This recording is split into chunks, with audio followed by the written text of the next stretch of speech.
네, 그러면은 바로 시작을 해보겠습니다. 9시니까. 네, 메카닉 코인 투자 오늘 가치 분석 실전 라이브 강의 한번 해볼게요. 그 다 일 끝나고 이렇게 밤에 오셔서 감사하고요. 제가 최대한 뭐 다 아는 얘기 불러서 막 무료로 하고 이러면 되게 화나잖아요. 그러니까 그런 거 없이 거의 최대한 압축해서 많은 거를 가져가실 수 있도록 할 거고요. 이거만 들으셔도 충분히 뭐 완전히 다 할 수는 없겠지만 어느 정도 감 잡고 이제 예전과 다르게 투자를 이제 할 수 있도록, 아니 뭐 예전과 같은 투자를 하더라도 그 가치 분석이란 거를 적용해서 투자하면은 훨씬 더 낫거든요. 그 기술적 분석하고 같이 하면은 제가 뭐 차트 분석 맨날 까지만은 사실은 뭐 아무 막 무지성으로 막 산다고 돈 버는 건 아니잖아요. 그렇지만은 이거랑 같이 결합했을 때 최고다, 그렇게 아시고 한번 시작해 보겠습니다. 네. 오늘 메모장으로 강의를 할 거예요. 이게 제가 PPT로 몇 번 해봤는데 이게 딱 PPT 툴이 나오니까 좀 약간 수업 듣는 것 같고 재미가 없더라고요. 저도 재미가 없고 일단. 그래서 최대한 저 자신의 자율권을 존중하면서 그 하고 싶은 얘기 위주로, 중요한 하고 싶은 얘기가 아니라 중요한 얘기 위주로 해야죠. 그래가지고 한번 해보겠습니다. 그래서 오늘 뭐 이렇게 하도 이메일 보내고 뭐 카톡 보내고 대충 뭐 할지 다 아시죠?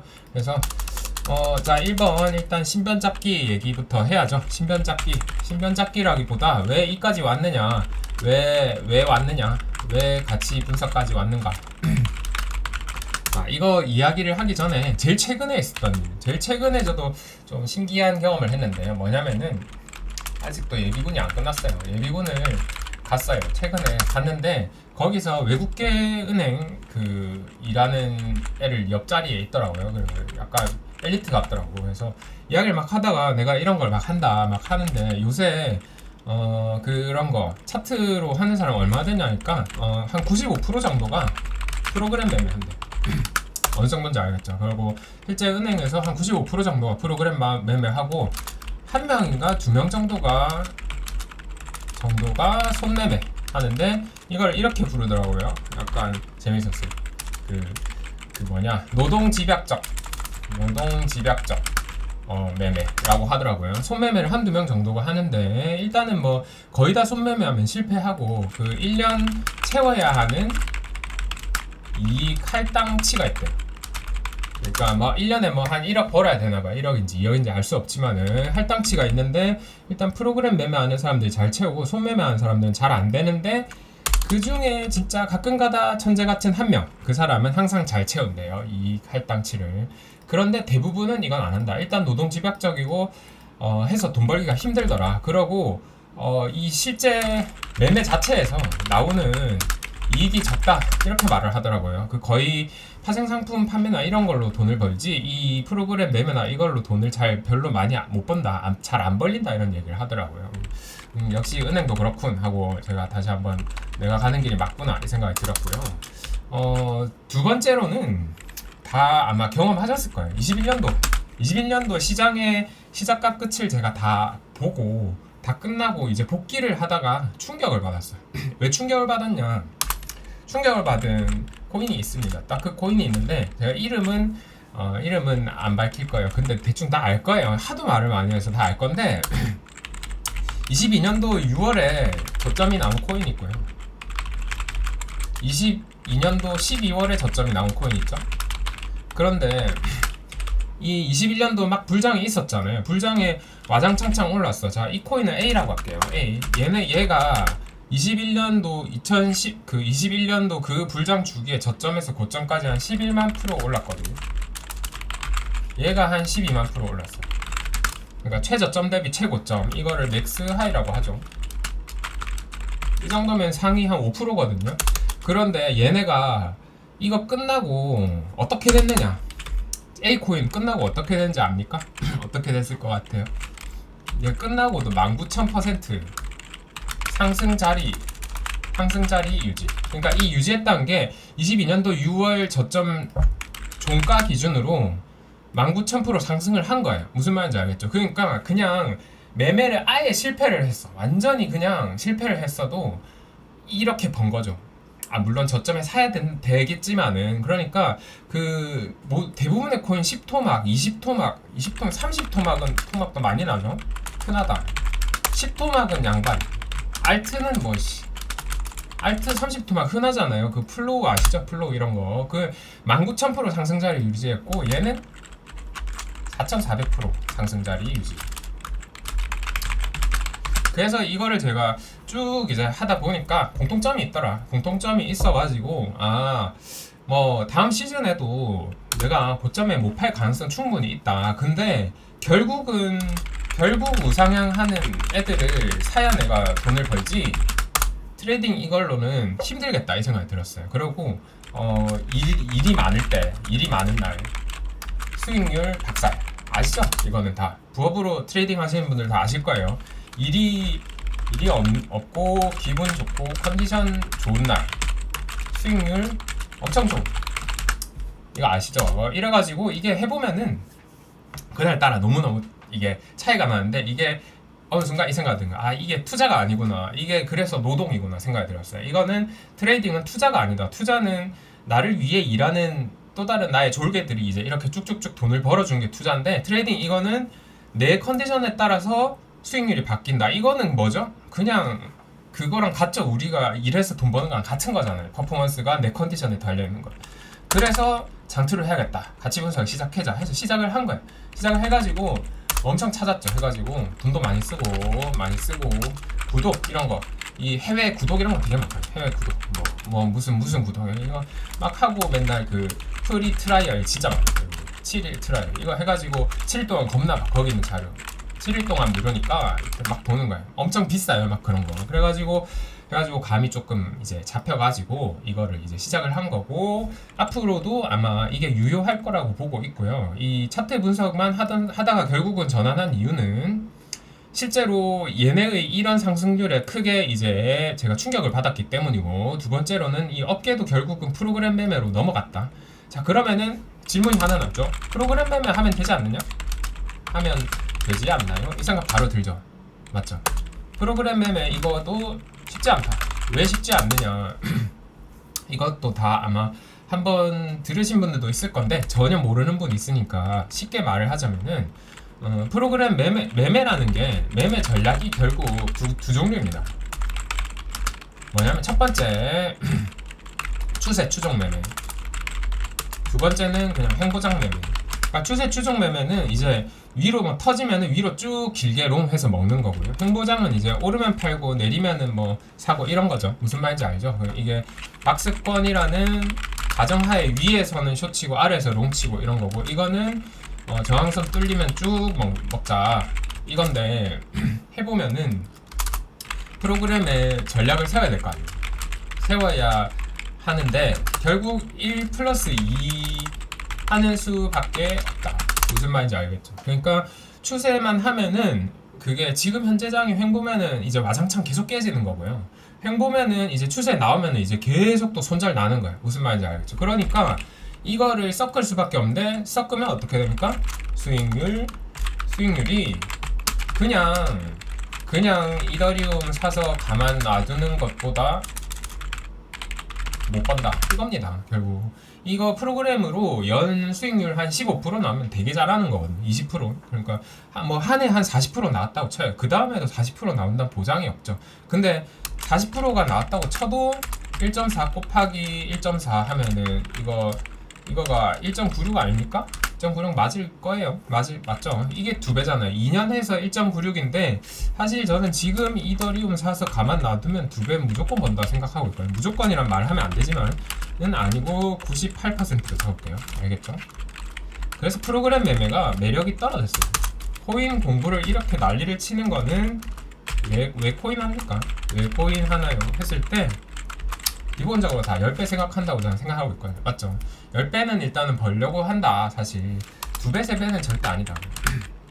2배, 3배 할 거면은 이렇게까지 공부를 할 필요가 없다. 10배 벌 포텐셜이 지금도 충분히 있기 때문에 하는 거고, 결국은 뭐더라? 장기 투자로 종목 선정으로 승부를 봐야겠다. 이 생각이 든 겁니다. 그리고 실제로 저거 21년도 하반기 때는 오르는 애들만 올랐죠. 안 오르는 애들은 뒤에 안 올랐죠. 그래서 그때도 약간 충격 먹었어요. 4월달, 3월달에는 싹 다 올랐는데 왜 지금은 안 오르는 거 안 오르지? 하면서 이게 그때 생각이 든 게 그냥 비트 오른다고 다 같이 오르는 게 아니구나. 나는 왜 그걸 믿고 있었지? 이 생각이. 이거 다 생각 들지 않았습니까? 막 산타랠리니 뭐니 하면서 막 그 사람 누구냐? 그 10만 달러 간다는, 맨날 10만 달러 간다는 그 아저씨 있잖아요.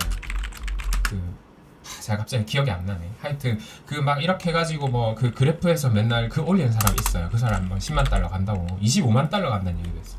아무튼 그래서 비트 오른다고 다 같이 오르는 게 아니구나. 뭔가 있구나 이 생각이 든 거예요. 그래서 시작을 했다. 자, 대충 이까지만 하고요. 자기소개 빨리 내용 들어가야죠. 맞죠? 네. 이 정도까지는 다 그거 하실 거고, 최근에 이거 신청하신 분들하고 이야기를 조금 했는데 다들 저는 사실 뭐 그게 아니더라고요. 30억 버신 분도 있고 20억 버신 분도 있고 엄청 화려했어요. 근데 또 30억 벌고 잃고 막 그랬어. 그러다 보니까 이분들도 가치 투자에 대한 이게 있는 분들이 굉장히 많은 것 같고, 제 생각에는 이게 투자 시장이 결국 투자자들 수준이 올라가거든요. 그렇잖아요. 투자자 수준이 올라가고 뭐 유튜브도 발달하고 정보 얻는 것도 엄청 많다 보니까 투자자 수준이 이제 계속 올라가기 때문에 이게 똑같은 투자 방식으로 계속해서는 못 번다. 저는 그렇게 생각해요. 이게 그거 있잖아. 이상한 나라의 앨리스 그 붉은 여왕 효과라고 하죠. 이게 뭡니까? 그게 뭐 세상이 막 모두가 빨리 뛰어서 나도 빨리 뛰어야 중간은 간다 뭐 이런 거죠. 지금 우리나라 뭐 자영업들이 다 이렇잖아요. 근데 아무튼 이게 투자 시장에도 저는 적용된다고 보고 있고요. 투자 시장에. 그래서 같은 마인드로 똑같이 그냥 그렇게 차트 보고 투자해가지고는 돈 벌기 힘들다. 그래서 구분해내는 눈이 이제 필요한 시기가 아닌가 이렇게 생각을 하고요. 그러고 이제 대충 이제 지도가 그려졌어요. 제가 어떻게 해야 될지, 그리고 이 시장이 어떤지 지도가 그려지고 나니까 더 자신감이 생기더라고요. 어떤 종목을 투자해야 될지. 그래서 그거를 오늘 한번 알려드리겠습니다. 자, 코인 구분 이것도 모르면 호구됩니다. 했을 때 일단은 크게 두 가지로 할 거예요. 두 가지인데 다 아실 거예요. 플랫폼 코인하고 D앱 코인 이렇게 있습니다. 그래서 코인이란 게 결국은 이 플랫폼 코인, D앱 코인을 그냥 다 섞어서 팔아요. 그러니까 업비트에 구분 없이 쭉 나열돼 있잖아요. 쭉 나열돼 있는데 우리가 쉽게 생각하는 그 iOS, 안드로이드 이런 거 있잖아요. 그런 운영체제 그 자체인 애들, 뭐 애플이 됐든 아니면 뭐 삼성 갤럭시가 됐든 그 자체인 애들하고 그냥 이 게임 하나에 뭐 할까요? D앱 코인 이런 거 이거 아세요? 냥코 대전대 이런 거 막 게임 있잖아. 그냥 잠깐 유행하는 D앱 이런 거. 아니면은 뭐 카카오 게임 이런 거, 뭐 사천성 이런 게 막 다 섞여서 파는 거야. 여러분 이 갤럭시 폰, 안드로이드 이 시스템 자체하고요 냥코 대전장하고 가치가 같습니까? 완전 다르죠. 천지 차이죠. 그렇지 않습니까? 이 D앱은 정말 수없이도 많이 쏟아지고 사라지지만 얘네들은 굳건합니다. 이 플랫폼 코인이란 게 굳건하고 일단은 이거 구분부터 하셔야 한다. 이거 구분부터 하고 들어가야 되고, 이거 구분이 이제 중요한 이유가 이 매출 구조 때문입니다. 매출 구조가 일단은 돈 수입이 있고 지출이 있죠. 수입이 있고 지출이 있다 했을 때, 자 1번 혹시 강의가 너무 빠르다 그럼 말씀해 주세요. 플랫폼 코인이라고 했을 때 수입은 뭡니까? 얘네 수입은 수수료거든요. 수수료죠. 그래서 저 플랫폼이라는 이더리움이라는 플랫폼 안에서 이루어진 모든 행동에 대해서 얘네는 수수료를 매깁니다. 아주 엄청난 악질 건물주입니다. 네. 그래서 이 수수료가 싹 다 얘는 수익이고요. 지출은 뭐다? 검증자 인센티브. 이게 말이 어렵죠. 검증자 인센티브가 다른 말로 말하면 채굴자에게 주는 돈인데 지금은 채굴자가 없어지고 이 POS로 바뀌었죠. 지분증명으로 바뀌었죠. 그래서 지분증명이 뭐냐? 이더리움을 대량으로 이제 스테이킹을 하면은, 저금처럼 스테이킹을 하면은 이제 이렇게 나한테 이자를 주는 건데, 이게 저금을 해서 이자를 주는 게 아니라 그 스테이킹한 이더리움의 비율만큼 다음 블록 생성에 대한 확률을 가지고요. 확률이 할당되고 다음 블록에 대한 수수료 보상을 받는다. 이렇게 이해하시면 됩니다. 무슨 말인지 알겠죠? 그래서 이 얘네가 있어야 이 검증자가 이더리움을 이렇게 스테이킹을 하고 얘네가 이 네트워크에 대한 일종의 경비원 역할을 하는 겁니다. 경비원 역할을 하는 거고, 이게 블록체인인 이유는 그냥 회사 서버 같은 경우는 그냥 회사 서버 하나에서 이 역할을 하는 거잖아요. 블록체인은 이게 다 같이 이제 나눠서 하는 거야. 그래서 이 검증자한테 주는 돈이 지출입니다. 네, 아시겠죠? 일단은 이까지는 이해 다 하셨을 거고, 너무 쉽죠? 너무 쉬운데 조금씩 어려질 거예요. DF 코인은 뭐냐? DF 코인은 수입은 당연히 얘도 수수료입니다. 서비스 이용하면서 생긴 수수료고요. 지출은 얘네는 지출이 두 종류입니다. 서비스 제공자에게 주는 돈 하고 플랫폼에 주는 월세, 이 두 가지로 나뉩니다. 자, 이게 무슨 말이냐 헷갈리죠? 서비스 제공자가 뭔데? 이 생각 바로 들죠. 수수료는 그러려니 해요. 예를 들어서 이게 다 블록체인이기 때문이거든요.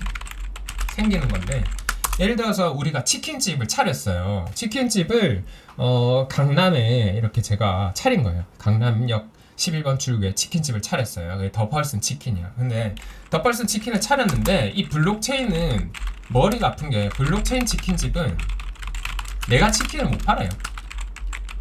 알겠죠? 충격적이죠? 블록체인 치킨집을 열잖아요. 그러면은 뭘 하냐면은 우리 치킨집에서 치킨 팔 사람을 모아야 됩니다. 얘네가 서비스 제공자인 겁니다.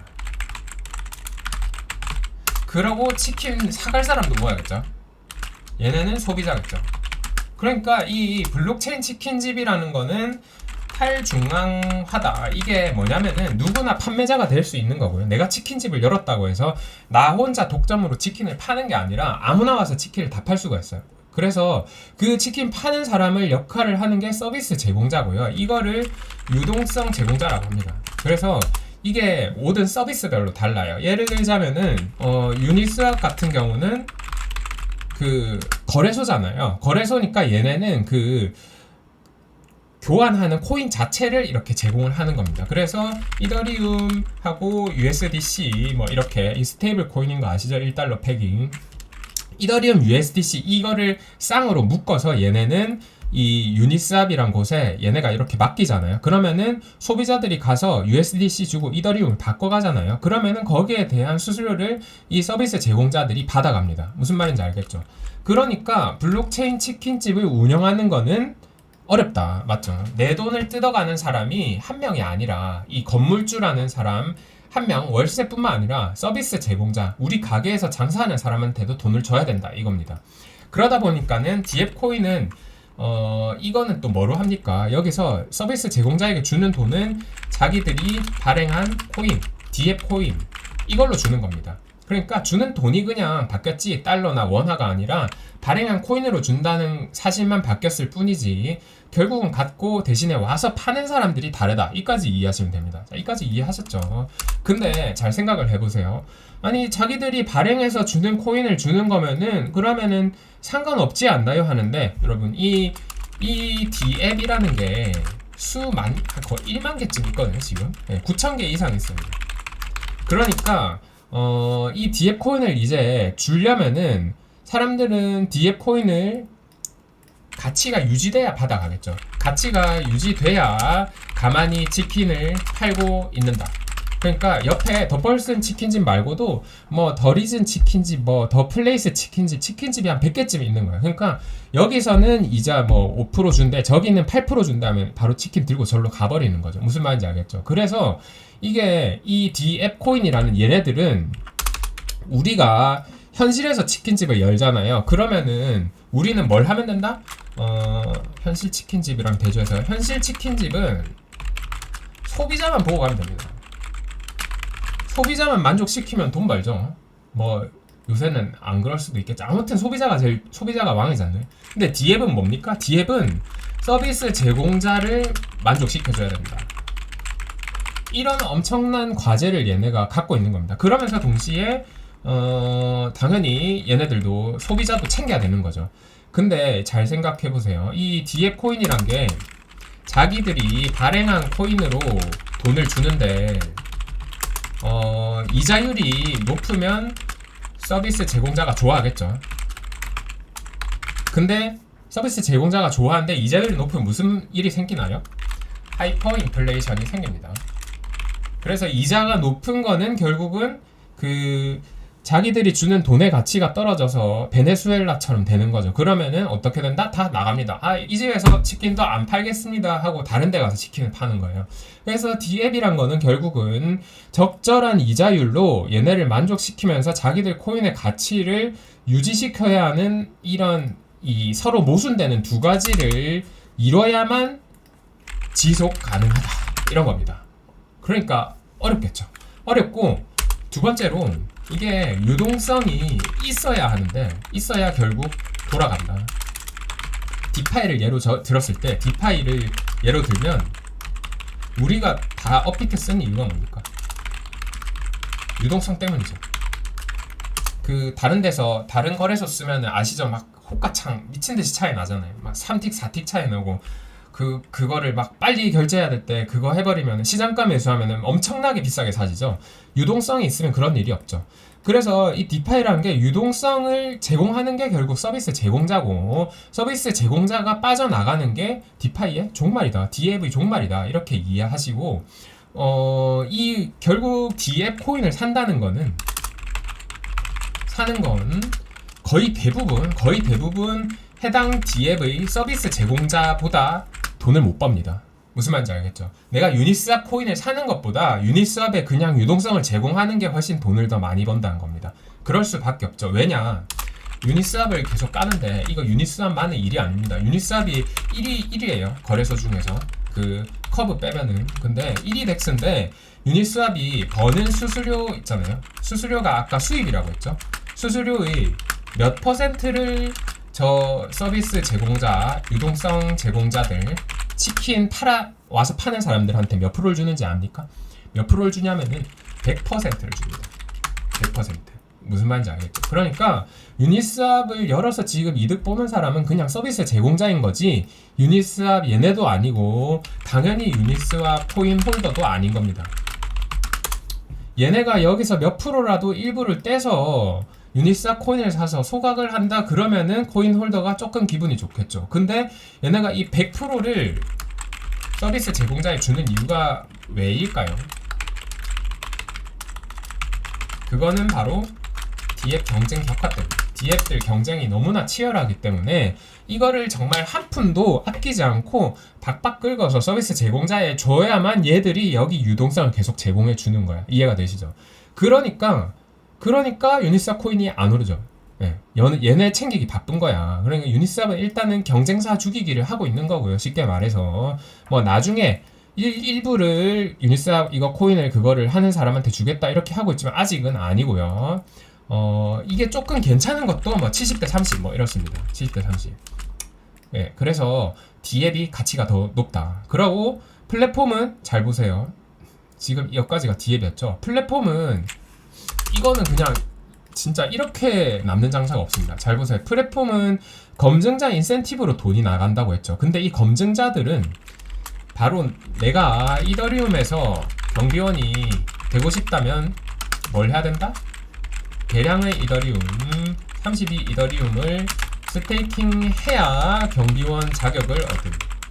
자, 여기서 다른 분들은 느낌 왔죠. 그래서 이 검증자라는 존재 자체가 이 플랫폼 코인이라는 사업체한테 돈을 받아가는 그런 존재이기도 하지만은 반대로 이더리움 코인 자체의 가격 방어 효과를 가지고 그렇겠죠. 대량의 코인이 시장에 안 팔리고 얘네가 스테이킹을 하잖아요. 스테이킹을 하고 사실 이런 경비원 역할을 하는 사람들은 이더리움 경비원들은 보통 이더리움 장기 투자자죠. 그러다 보니까 이 장기 투자자고 얘네가 대량의 코인을 이렇게 홀딩을 해버리니까 이 코인이 가격이 자꾸 방어가 되는 겁니다. 아시겠죠? 그러니까 이런 플랫폼 코인들, 건물주 코인들은 돈이 남는다. 그래서 소각한다. 우리는 번 돈 팔아도 돼. 이겁니다. 여러분, 어떤 치킨집 사장한테 가서 당신이 번 돈 10%는 태워버려 이러면은 난리 나죠. 요즘 세상에 번 돈을 어떻게 태워요? 근데 실제로 태우는 겁니다. 얘네들은. 이해가 되죠? 이렇게 해가지고 수입 지출 구조가 나오고, 반대로 이 DF 코인에 있는 이 지출을 담당하는 서비스 제공자들은 어떤 존재입니까? DF 코인의 서비스 제공자들은 DF 프로젝트에 적대적이거나 중립입니다. 얘네는 별로 호의적이지 않죠. 왜? 얘네는 대량의 DF 코인 락업이 조건에 안 붙습니다. 얘네는 그냥 유동성 들고 와서 유동성 예치만 하지, 유니스왑에 유동성 제공하는 애들이 유니스왑을 예치하지 않거든요. 그러니까 얘네는 유니스왑이 망하든 말든 별 상관이 없는 애들이거든요. 자, 그러니까 당연히 얘네는 보상으로 받는 유니스왑 어떻게 한다? 팔기 바쁘다. 팔기 바쁜 겁니다. 그래서 DF 토큰 사는 거는 서비스 제공자들한테 우리가 그게 되는 겁니다. 호구가 되는 겁니다. 아시겠죠? 그래서 이 구조를 해결하려고 DF 코인들이 수많은 시도를 했고, 그거를 일부 이제 해결을 한 그런 DF들이 있어요. 몇 개가 있어요. 그런데 그럼에도 불구하고 근본적으로 돈 받아가는 주체가 얘네는 둘이고, 돈 받아가는 주체가 얘네는 하나고, 그 하나도 플랫폼에 호의적이다. 이더리움 경비원들은 이더리움 장기 투자자들이다. 이 구조 자체 때문에 플랫폼 코인들이 결국은 이긴다는 겁니다. 제가 말한 이거 앞에서 말한 거 있죠? 이거 어디 있냐? 아까 뭐 4,400%, 19,000% 다 떨어졌는데 4,400% 얘네 다 플랫폼 코인입니다. 무슨 말인지 알겠죠?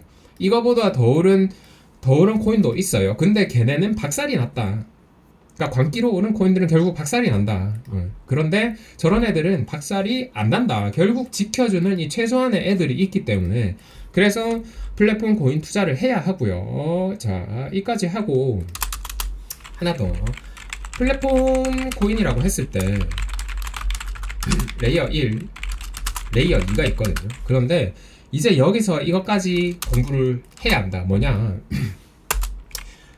어차피 모든 DApp이 이 어떤 레이어 1이 됐든 레이어 2가 됐든 이 중에서 뭔가 하나에서 돌아가거든요. 그러면은 그 돌아간다고 했을 때 이 레이어 1이 모놀리식, 이게 단일 구조라고 하거든요.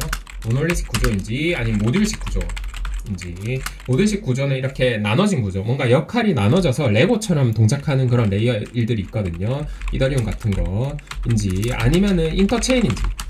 그래서 이거에 따라서 이 레이어 1 각각의 토큰의 가치랑 이런 것들이 좀 달라지고요. 두 번째로 레이어 2라고 했으면은 레이어 2가 기술이 또 여러 개가 있거든요. 옵티미스틱 롤업, GKL 롤업하고 뭐 사이드 체인도 있고, 사이드 체인은 엄밀히 말하면 레이어 2로 분류 안 하지만 같이 적을게요. 아니면은 상태 채널도 있고 뭐 이렇게 여러 가지가 있어요. 요새 나온 것 중에 이런 것도 있고 발리디움도 있고. 근데 이거를 딱 같이 알아야 되는 이유가, 어차피 모든 코인이 여기에 속한다. 그래서 DApp이라는 것도 저 위에서 돌아가기 때문에 여러분이 만약에 레이어 1이나 레이어 2 투자를 안 한다고 해도 해당 DApp이 어느 레이어 2에 있는지 따라서 결국은 이거 그 자체의 특징을 그대로 그 DApp에 적용이 됩니다. 예를 들어서 사이드 체인에서 돌아가는 엑시 인피니티 이런 거 같은 경우에 이거는 사이드 체인이거든요. 이거는 사이드 체인은 보안이 약해요. 보안이 약하다 보니까 해킹이 위험할 수 있는데 실제로 해킹 사고가 터졌고요. 아니면은 뭐 상태 채널일 수도 있고, 뭐 발리디움, GK 이런 거 롤업 이렇게 했을 때 이거는 저장을 원래 체인에 안 하고 저장을 원래 체인에 하고 이런 약간의 서로 차이 때문에 무슨 차이가 난다? 속도 차이, 보안 차이가 나거든요.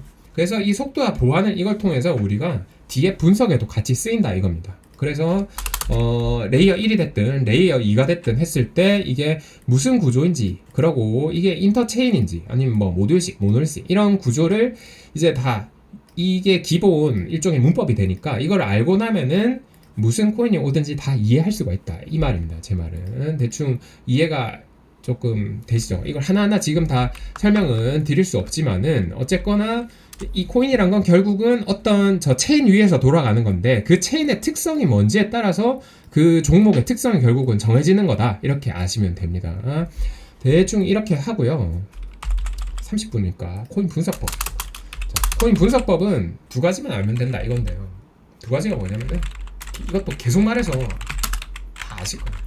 사용자 채택하고 토크노믹스. 자, 이거 두 가지만 딱 알면 된다. 그래서 사용자 채택과 토크노믹스를 알자. 왜 이거를 알냐 했을 때 사용자 채택을 알아야 좋은 이유는 코인의 매출이 뭐다?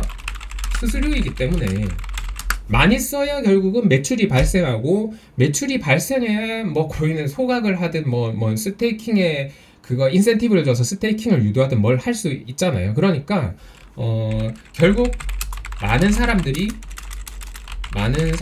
써야 매출이 발생하고 그게 코인 가치로 이어진다 이 말입니다. 아시겠죠? 그래서 사용자 채택이 얼마나 잘 되고 있는지 이거를 확인을 해야 됩니다. 그래서 폭발적 사용자 채택이면은 폭발적 가격 상승 뭐 이런 거죠 결국은.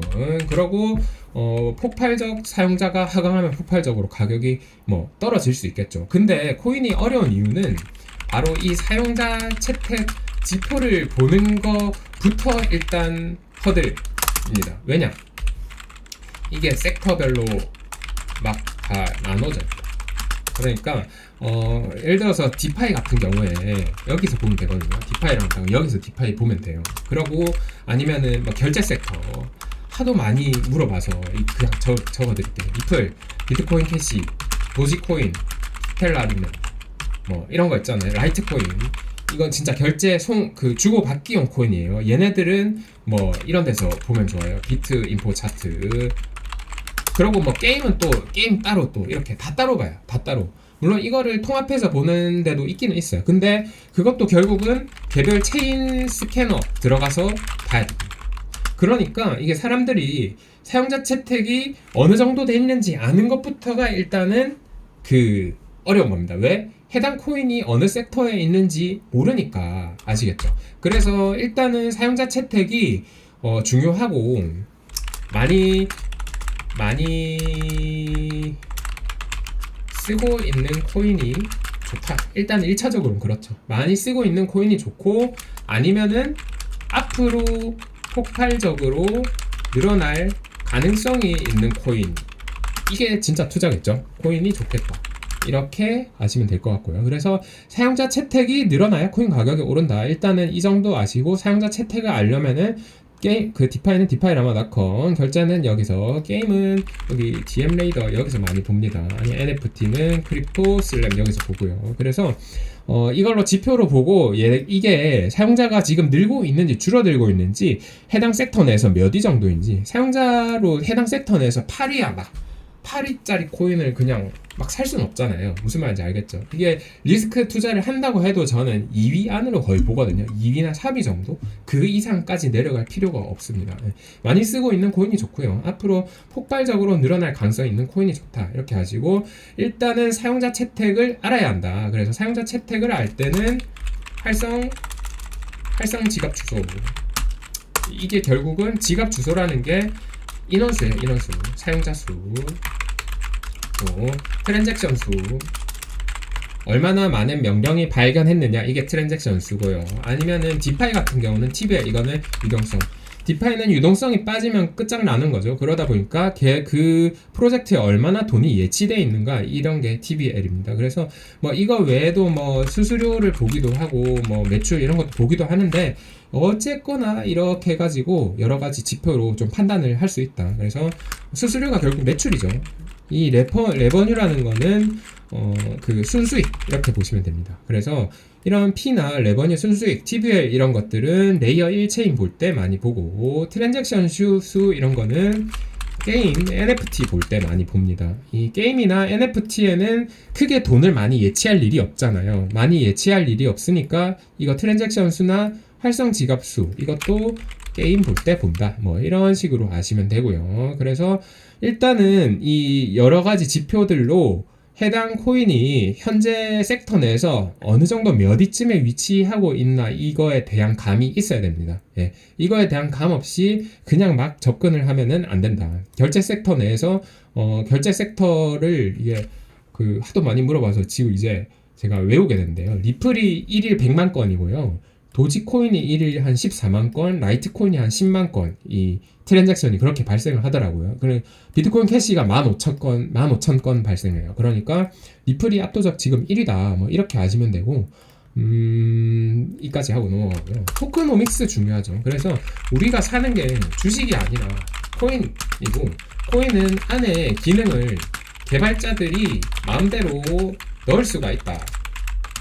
이 차이가 있습니다. 그래서 코인이 예를 들어서 아무리 이렇게 막 사용자 채택이 좋아, 이 리플 좀 까겠습니다. 리플 사용자 채택이 좋고 막 엄청 많이 써요.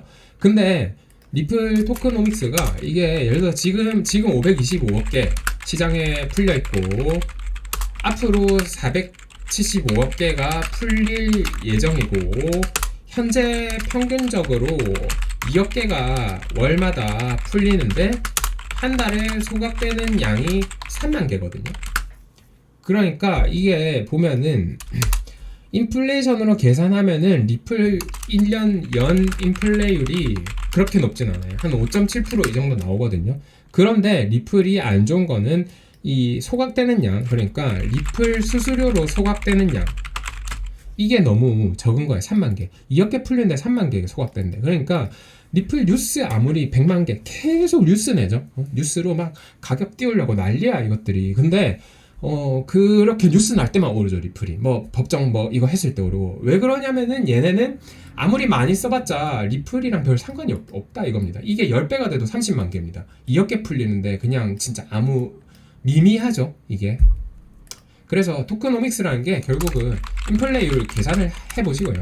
계산을 해보시고 제일 쉬운 거는 뭐 코인 마켓캡에서 보는 법도 있고 토큰 언락 여기서 보는 것도 있는데, 이렇게 인플레이율 딱 계산해가지고 예를 들어서 현재 뭐 100개 최고로 풀린 게 300개 그러고 뭐 앞으로 5년간이다 이러면은 엑셀에 들어가서 어떻게 하냐, 이 파워 해가지고 3배죠. 3하고 5년간이니까 5분의 1 이렇게 하고 땡, 이거 는 쳐야죠.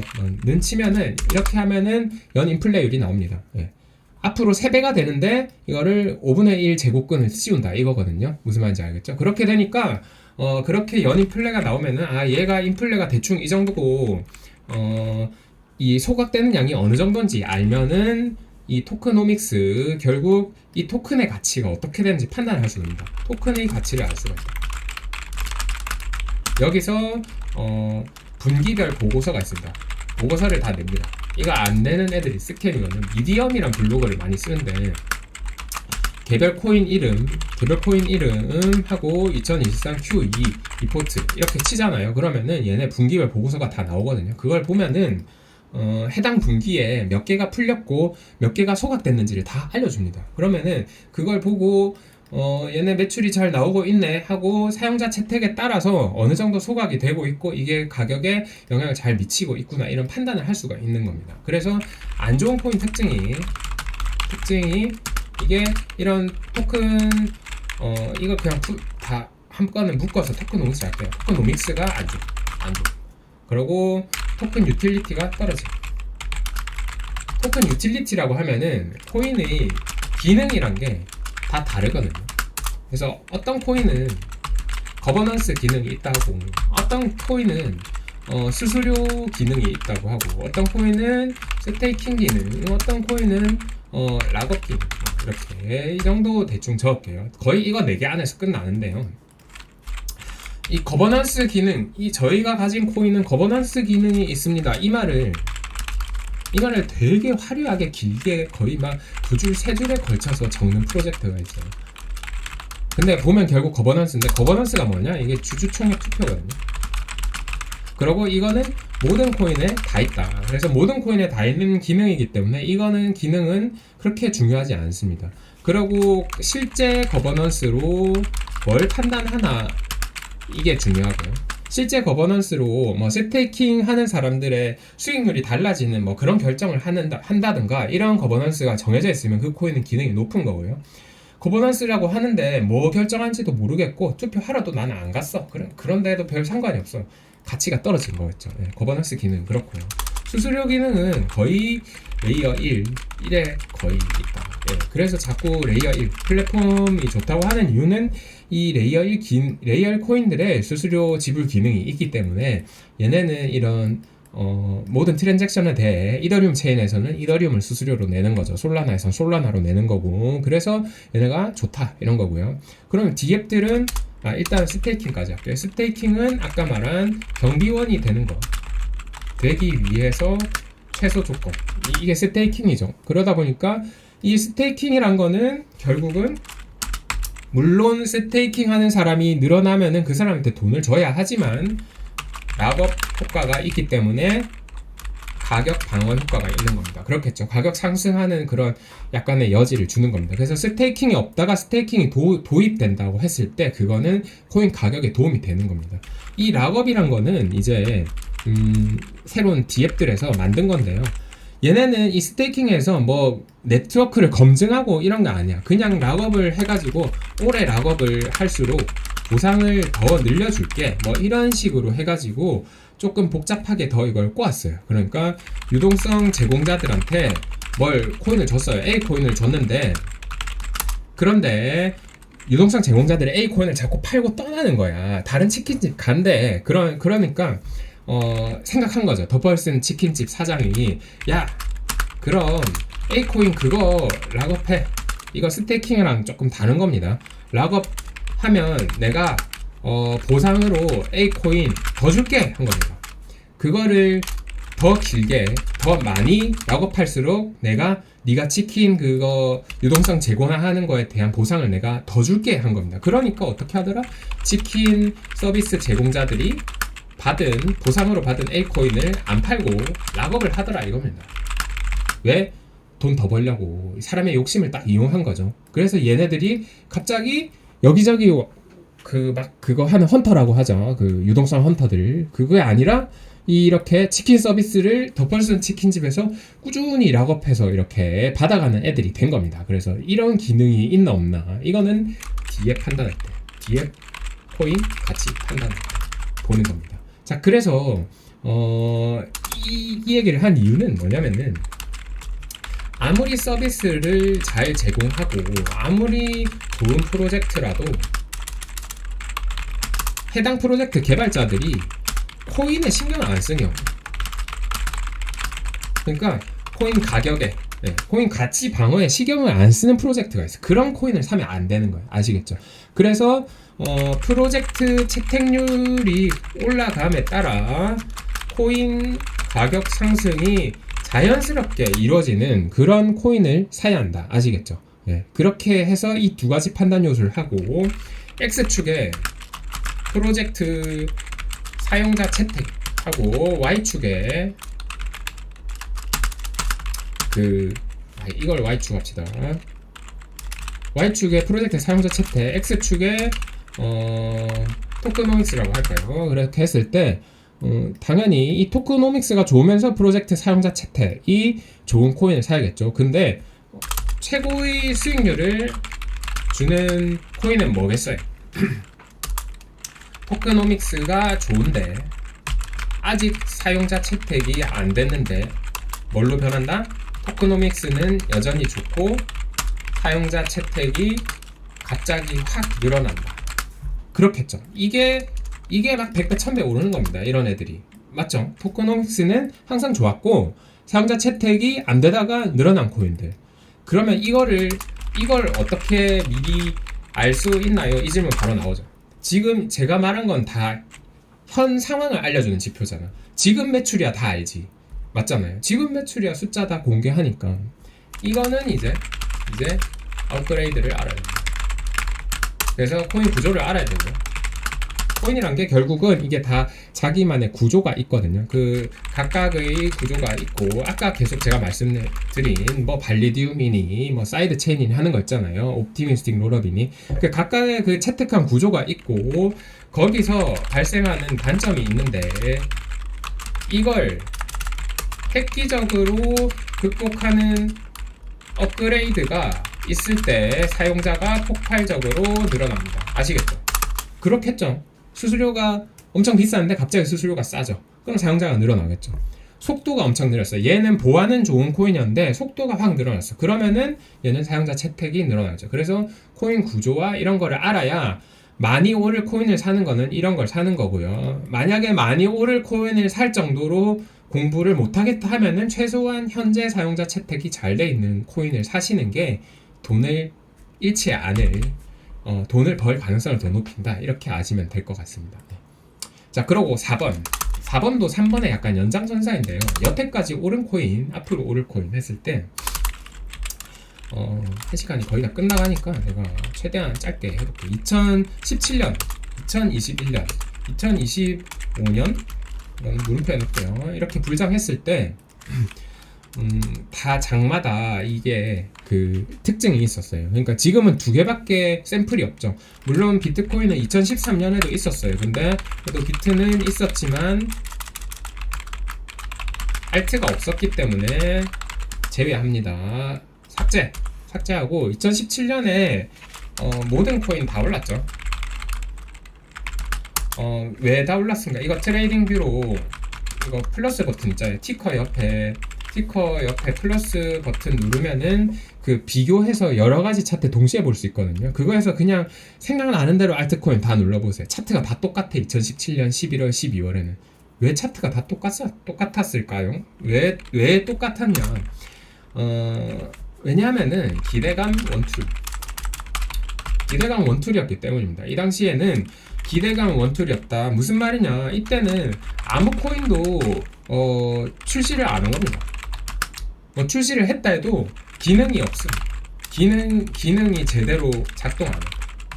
그러니까 당장 이더리움의 그 스마트 컨트랙트 구현이 제대로 안 되던 때거든. 그러니까 D앱도 없죠. 스마트 컨트랙트 구현이 안 되니 D앱도 없고, D앱이 없으니 사용자가 없고, 사용자 채택이 없으니까 코인은 뭐다? 그냥 싼 거 사면 된다. 그냥 시총 작은 거. 그냥 그 단가 낮은 거. 킹풀 딱 이때 끝난 겁니다. 2000년 12월에 리플은 끝났다. 이거를 인정합시다. 아시겠죠? 단가 낮고 시총 작고 그냥 싼 거. 얘네들이 그냥 막 올랐어. 아시겠죠? 그런데 이때는 기대감 원툴이었는데 2020년에 사건이 생긴 거예요. 2020년에 실제 D앱 출시하고 사용자가 이제 생기다 보니까 2020년에는 기대감 플러스 사용자 채택 실적인 거예요. 실적. 아시겠죠? 그래서 이때는 이 실적 따라서 조금씩 갈렸어요. 그래서 2021년에 최대 사건은 뭐냐? 이오스라고 합니다.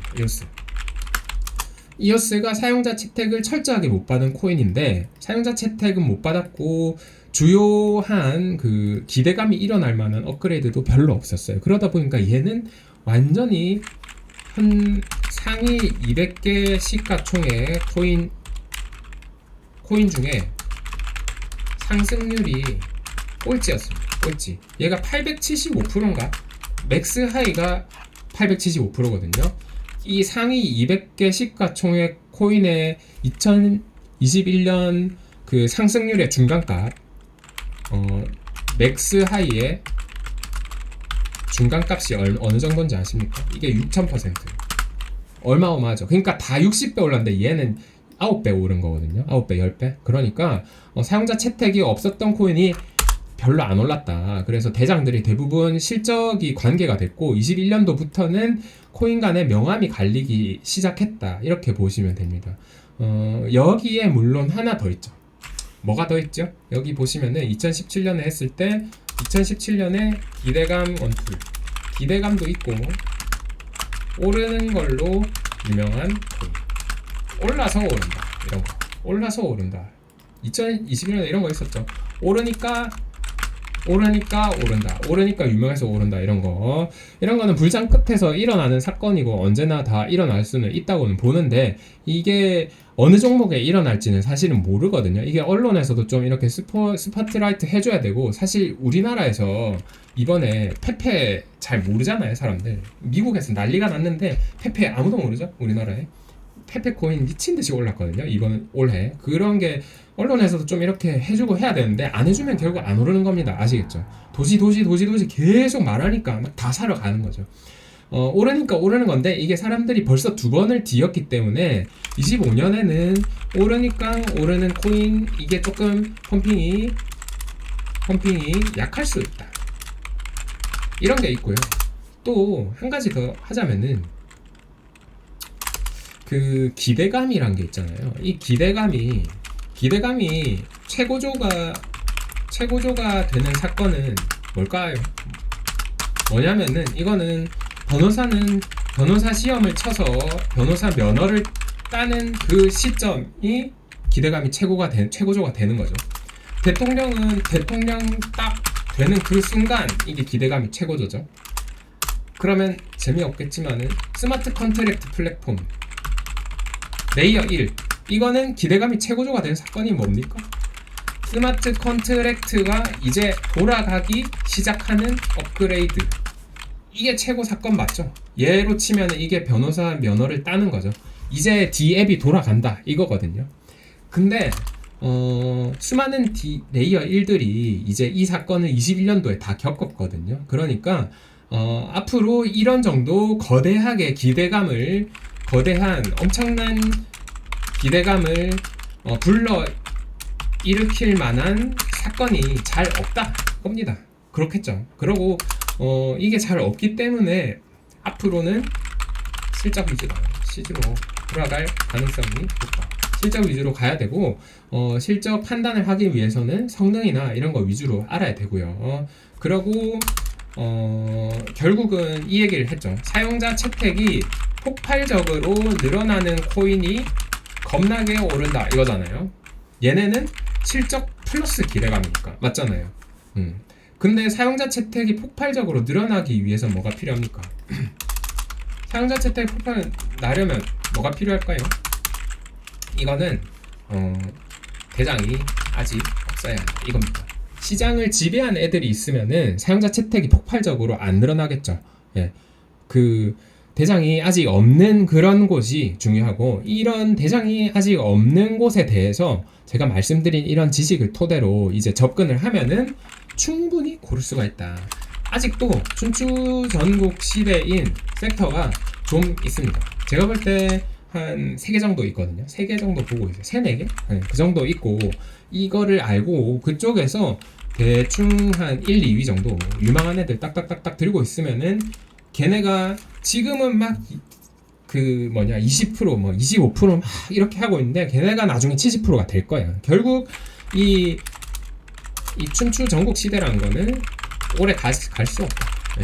오래 갈 수 없고, 이 사람의 기억력은 세계가 한계고요. 세계가 한계이기 때문에 우리가 기억하는 기억은 3개 정도밖에 없고, 저도 거의 모든 섹터에서 한 1, 2, 3위 안에 들어야 앞으로 살아남을 거라고 보고 있고요. 그렇기 때문에 지금 막 군소 막 4, 5개가 막 전부 막 이 지표에선 얘가 앞서고 저 지표에선 제가 앞서고 막 이러고 있으면은 그 중에서 뭐가 하나 등장할 거기 때문에 그런 거를 투자하면은 제가 저 앞에서 말했던 11만 % 오르는 코인을 충분히 살 수 있다. 물론 11만 % 못 오를 수도 있죠. 11만 % 안 오르면 어때?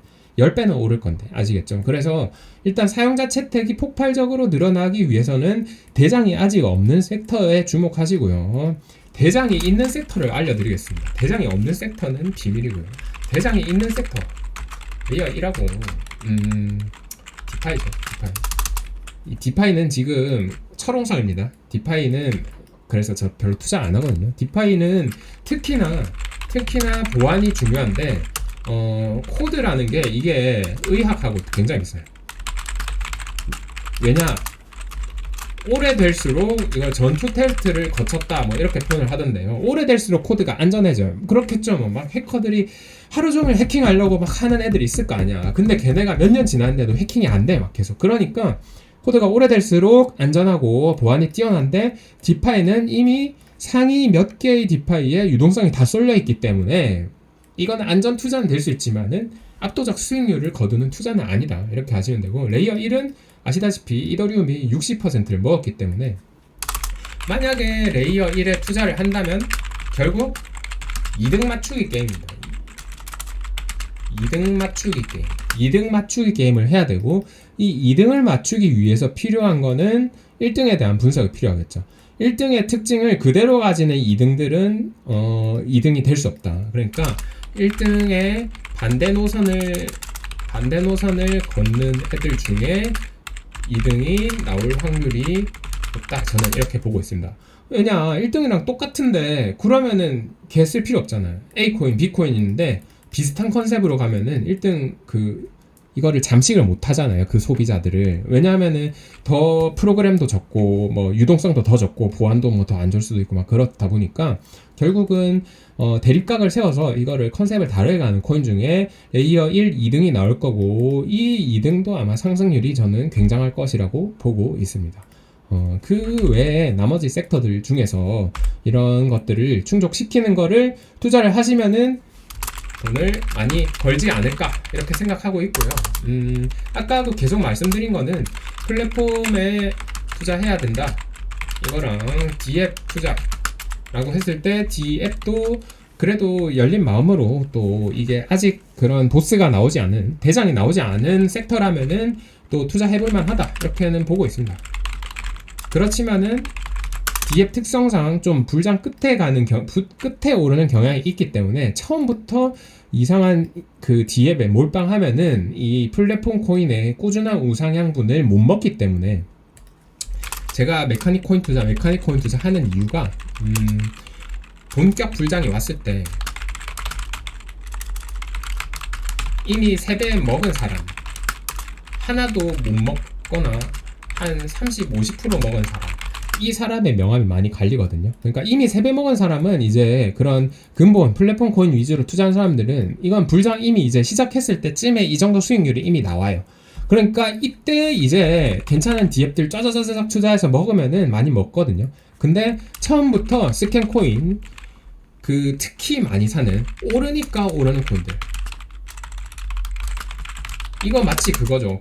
쇼미더머니에 나온 래퍼들 같은 래퍼들이 나는 돈을 많이 벌었어 하는데 돈을 많이 벌었어 하는 노래로 돈을 벌죠. 그런 것처럼 오르니까 올라 막 얘가 뭐 실체가 없어 그런 거 있잖아요. 월 1,000만 원 버는 비법이랑 강의로 월 1,000만 원을 막 벌고 막 그래. 막 이건 제 얘기가 아니고요. 요새 하도 그런 강의가 많아서 그러니까 이런 실체가 없고 실적이 없는 코인들은 나중 가서 오르기 때문에 처음부터 비중을 많이 안 가지시는 걸 추천드립니다. 특히나 김치 코인들 같은 경우에는 이렇게 나중에 오를 확률이 많기 때문에 그때까지 잘 기다려서 팔아서 돈을 벌 수도 있지만 문제가 지금 시장이 점점 실적 위주로 간다고 치면 김치 코인이 많이 안 오를 수가 있다 이겁니다. 그러니까 그냥 한 2-3배쯤 그때까지 먹은 다음에 그 다음에 갈아타기로 먹으면은 충분히 물린 거 만회하고도 남는다. 저는 그렇게 보고 있습니다. 네, 자 방송을 끄고요 라이브에 오신 분들한테